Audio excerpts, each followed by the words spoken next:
The woman in your life who will do what she must do to comfort you and calm you down and let you rest now. The woman in your life, she can rest so easily. Hello everybody and welcome to Women's Spaces. My name is Elaine Holtz and I'm your host.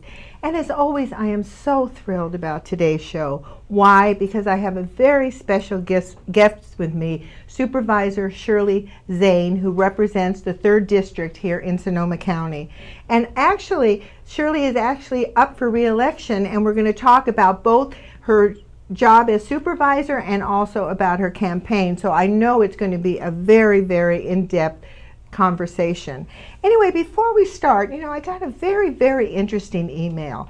And the email was that I'm always talking about this woman and that woman. I dedicated the show to ordinary women doing extraordinary things. And what this email was is they wanted to know what women in my life had the greatest influence on me. So I'm going to flash this picture here on the screen.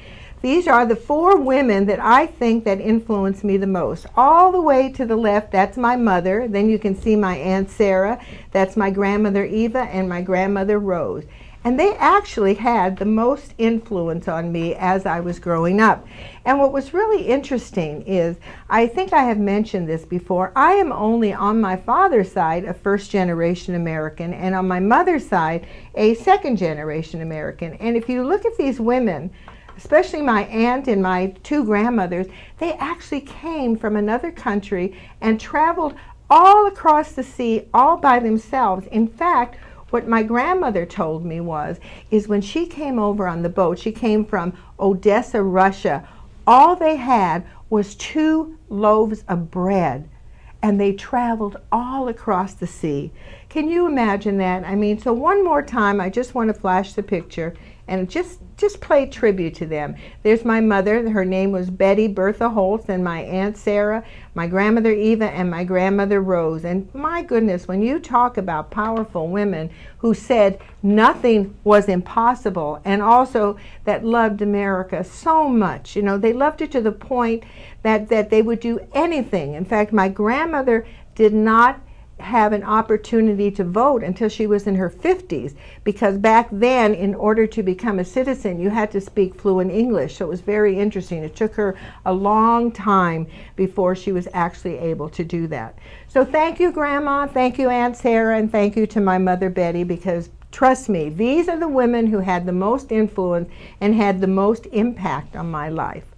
Well, now, without further ado, I would like to introduce my guest, Shirley Zane. And before I put her on the screen, I want to just give you a little bit of background about her. First of all, she's been on the Board of Supervisors since, I believe it was 2009. November 2008. And currently, she's serving as the chairwoman. And we're going to talk a little bit about it, because I think Shirley mentioned, would you say the 6th woman in Sonoma County? I was actually the 5th woman ever elected to the Sonoma County The 5th Board. woman here in Sonoma County elected to the Board of Supervisors.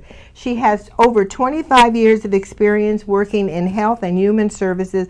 And, this is really interesting when I found this out about her. She was a family therapist, a minister, a hospital chaplain, and a special education educator and inter-school social worker.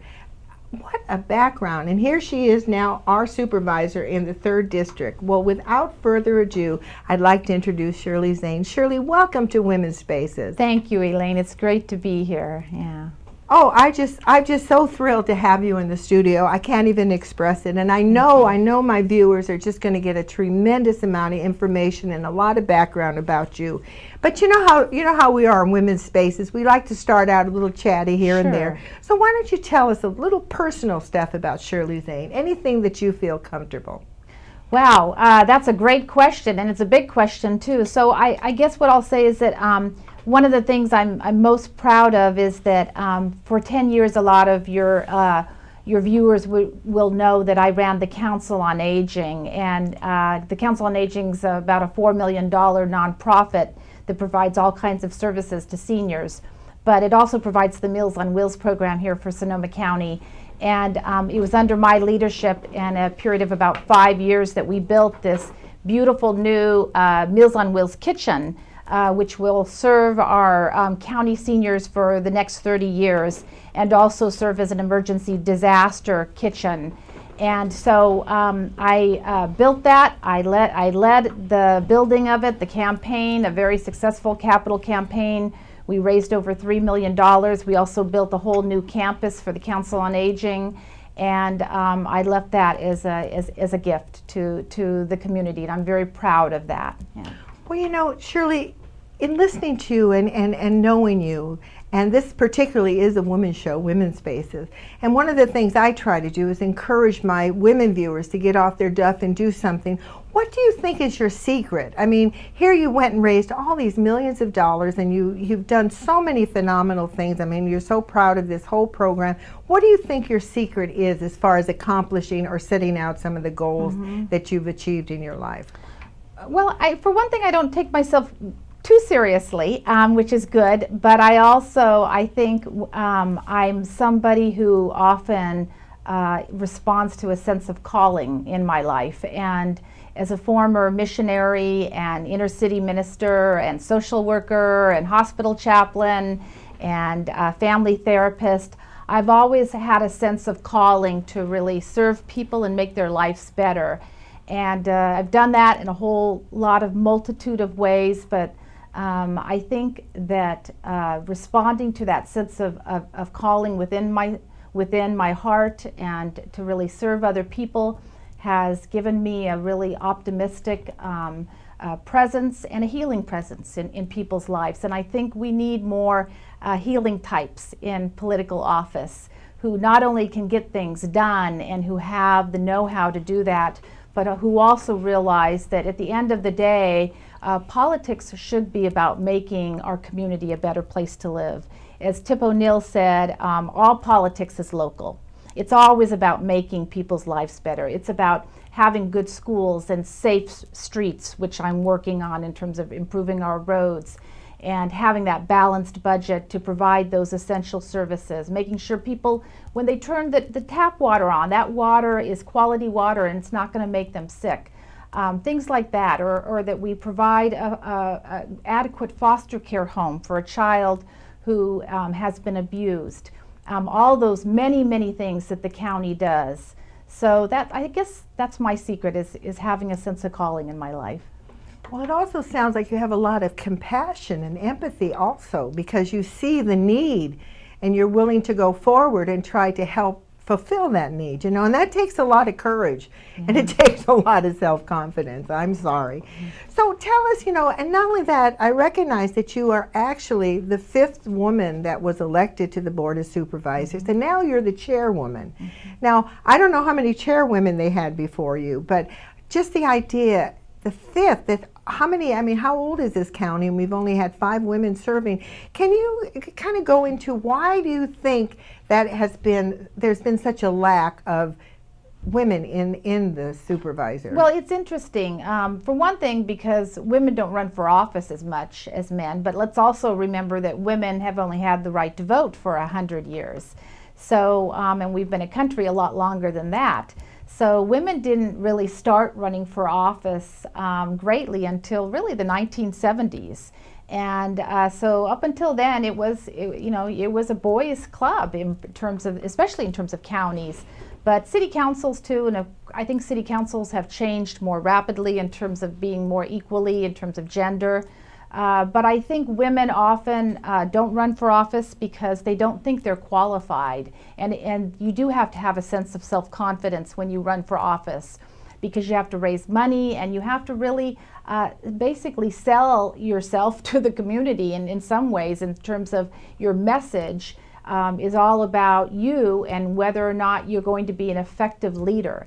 And I think that's harder for women to often do. So there's some challenges that women have in terms of running for office, but I'm here to say that the first time I ever ran for office, I ran for county supervisor and I won.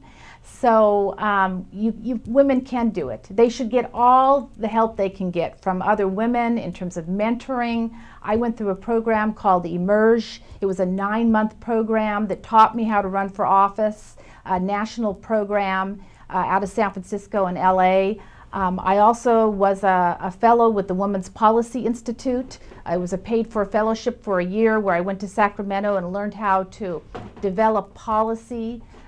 So getting that training is really essential in preparing yourself, but really not being afraid, because I was going to run for city council. I never thought I could run for county supervisor since it was my first time.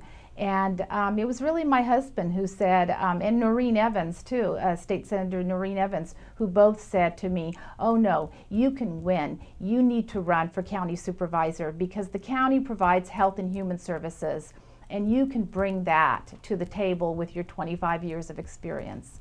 Well, you know, it's really interesting that you say that. You know, I teach a public speaking class, and I always started out by saying my self-esteem does not depend on anything outside of me. It depends on my relationship with myself and my higher power. And that's what I hear you saying, that the first step, particularly for women, is to have the confidence, to have the self-esteem, and not to be afraid to go out in the world and get training, ask questions. And I mean, that is an awful lot. Well, what is it like being chairwoman? I mean, that is such an honor. How does one get to be chairwoman? Well, it's actually a rotational chair. I mean, of course, my colleagues still have to elect me and give me that vote of confidence, and I am proud to say that in running in my second term, I have the complete support of all of my colleagues on the board, as well as the sheriff and the district attorney, and all these major organizations, including labor and environmental and major business groups as well. But going back to your question, being chair, it's really about being able to bring people together in terms of consensus. And of course, we don't always agree, so sometimes we have to throw amendments in, and it's about being a really good listener also, because when you're chairing, you're not only listening to your colleagues in terms of where the policy is going, and you're trying to bring people together, but you're also listening to the public, and you're taking that in, and you're listening to the staff, and you usually have hundreds and hundreds of pieces of paper before you. However, I will say we are now on iPads, so we're not wasting all that paper and all that staff time to put together these huge notebooks. But and it's also being a representative in the community at many, many different events and really representing the county. It's a really fun job. I enjoy it, and it's challenging, and I'm always humbled by how much I need to learn every single day I get up.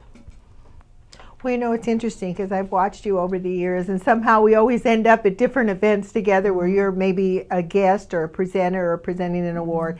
And I always see that. I always see that love and that energy and that positive feeling that and your kindness, because you always talk to people and listen. I mean, I can't say enough about you. I'm sorry. You know, I guess I'm a little prejudiced. That's okay. That's sweet. You know, well, that is really, really interesting. You know, and also I noticed that you're on several boards, and you know, I'd just like you to just talk just a teeny bit about the SMART board. How is that for you, and what are some of the challenges there? Well, there's a lot of things I'm really proud of in my first term, and I'd like to talk a little bit about the behavioral mental health crisis unit that really just started this month that I started, as well as the non-smoking ordinance too, which is huge in terms of public health policy, which I also provided the leadership on. But going back to the SMART board, that is one of the things I'm also most proud of, because the SMART board has been really tough. It's been a bumpy ride, we might say, but we just signed a contract of $107 million of construction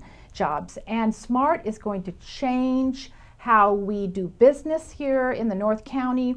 We're expanding the airport at the same time, so we're producing literally millions of dollars of jobs between the airport expansion, SMART, building a new courthouse.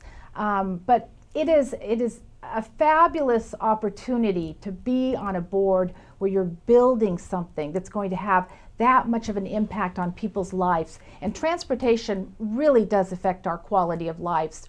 That train is going to be the central artery that goes up into the northern counties north of San Francisco, and it's going to literally, I believe, change the way we do business and how we think about ourselves tourism in a very, very positive way. And of course, being a green county, which we're very proud of in Sonoma County, that we have all these incredible green initiatives. Well, you know, it's just so exciting to hear all these things. I mean, I just love Sonoma County. I moved up here in 1973 to go to Sonoma State and never left. And, you know, with all the wonderful things that you do, what is so amazing to me, this is amazing. In the middle of everything, I just want to throw this in, and then we'll go into why you're running for the next term.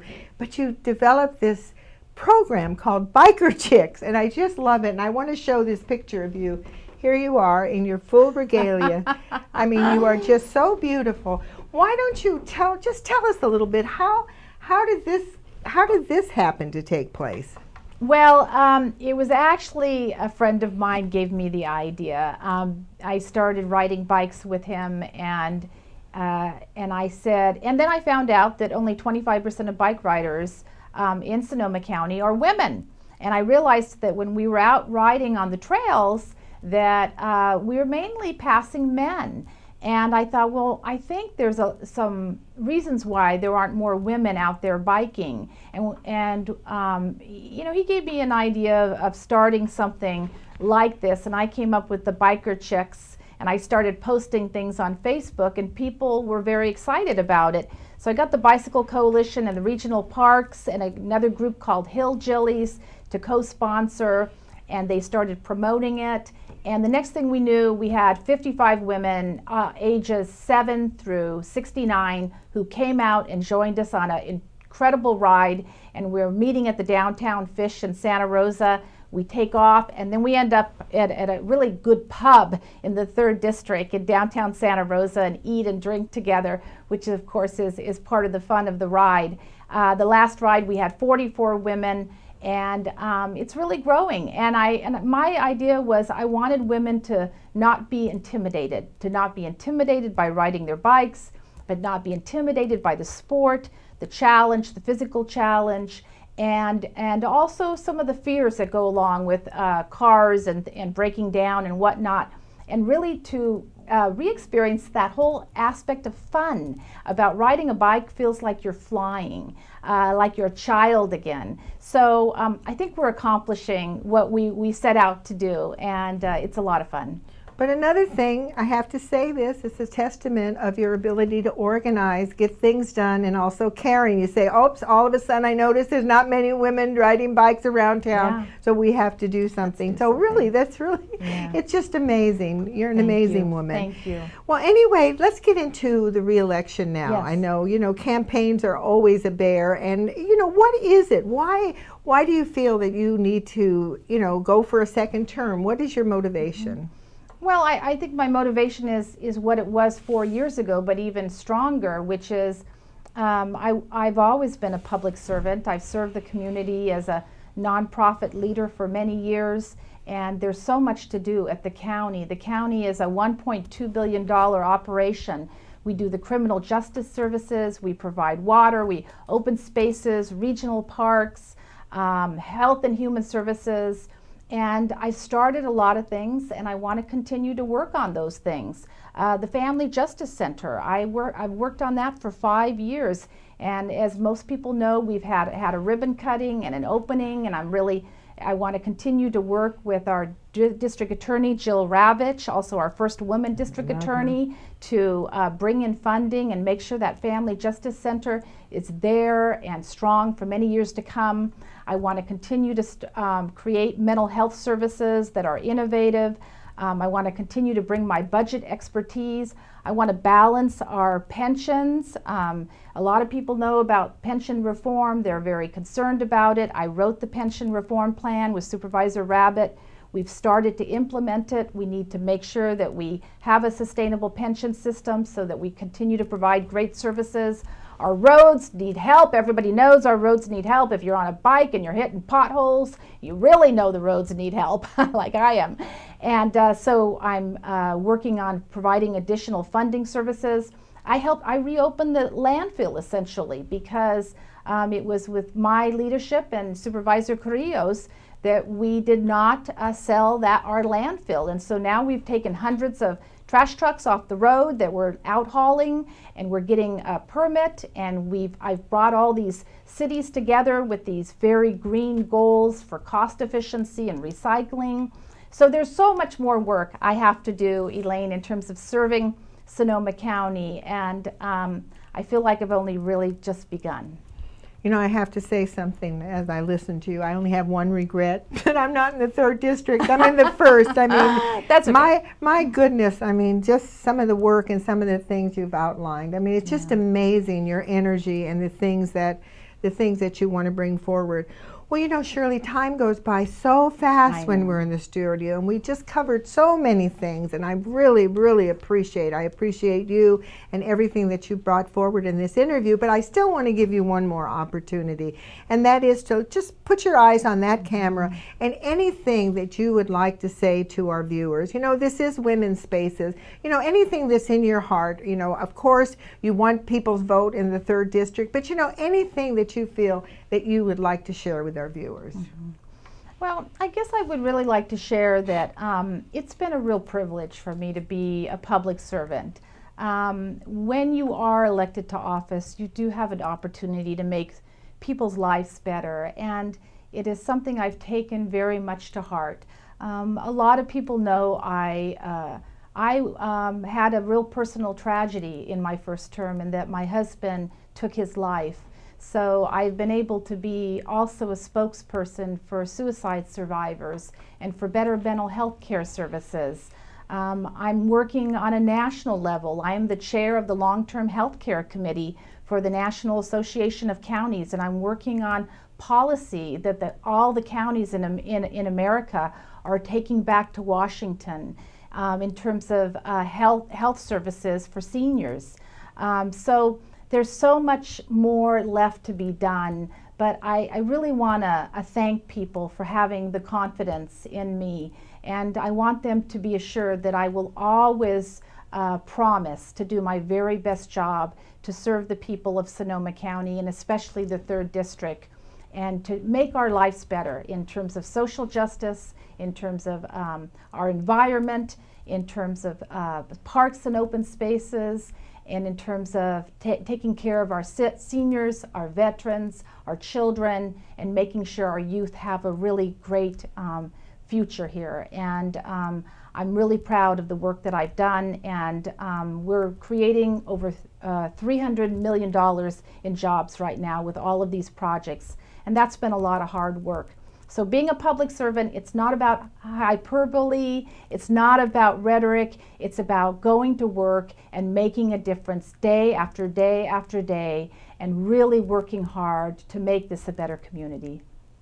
Oh my God, I couldn't have said it any better. And Shirley, I want to thank you from the bottom of my heart for being on Women's Spaces, and I want to wish you all the luck in the world in this up and coming election.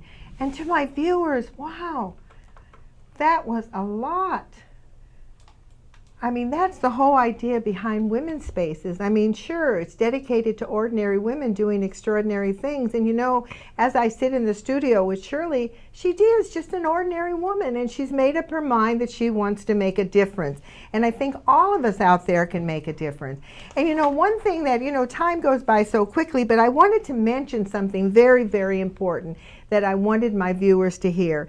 In May of 2011, Shirley Zane was one of 80 county supervisors from across the nation invited to a special White House summit to interact with the members of the cabinet and Vice President Biden. And I understand she also had the honor of meeting President Barack Obama. And just think of this woman going to Washington, D.C.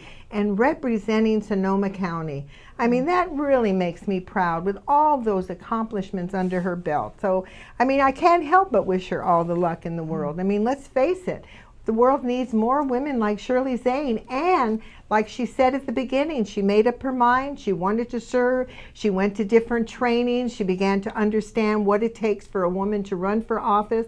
And Lord knows, I wish I was about 20 years younger, because I think I would be in the same place where I would have loved to have been able to have that opportunity. But I know there's a lot of women out there who would really, really benefit from at least exploring it and not being afraid. Because that's what gets in our way, is fear. You know, and what's the other side of fear? Is faith, and faith in yourself, faith in your community, faith in what you're doing, and not being afraid to take a stand and have a voice. I mean, it's so important, particularly in today's world. And as women, we are the bringers of the children. We bring forward the future. We want a future. And how do we assure that future? By being involved. That's why I do women's spaces, to try to bring information to the community, to let people know on a very personal level who our representatives are. And by all means, please, all women out there, find your women friends, encourage them, if they're not voting, to vote. If they're not registered, get them registered. It took us 100 years to get the vote. And to me, I am personally ashamed of any woman who stays home and does not cast her ballot. And please do not tell me that your vote does not count. A very dear friend of mine lost an election by 235 votes. That means 235 more women should have been out there in the polls voting. So it's very, very important. And like I try to do at the end of every show, is to encourage particularly my women viewers to get off your duff and do something for peace. And at the very least you can do is write a letter to the editor. You know, let your voice, let your ideas be known. The second thing you can do is pick up your pen or go to your computer, write a letter to your representatives, your congresspeople, your senators, your presidents, your local people. Make one simple suggestion, and that is, before they take that important vote, before they write that important bill, they ask one simple question: is it good for the children? If it's not good for the children, you know what I say? Let's not do it, because if it's not good for the children, folks, it's not good for the future. Anyway, this is Elaine Holtz with Women's Spaces saying thank you so much for watching. Don't forget to vote, and I will see you the next time. The woman in your life will do what she must do to comfort you and calm you down and let you rest now. The woman in your life, she can rest so easily. She knows everything you do, because the woman in your life is you. The woman in your life knows simply what is true. She knows a simple way to touch, to make you whole now. The woman in your life, she can touch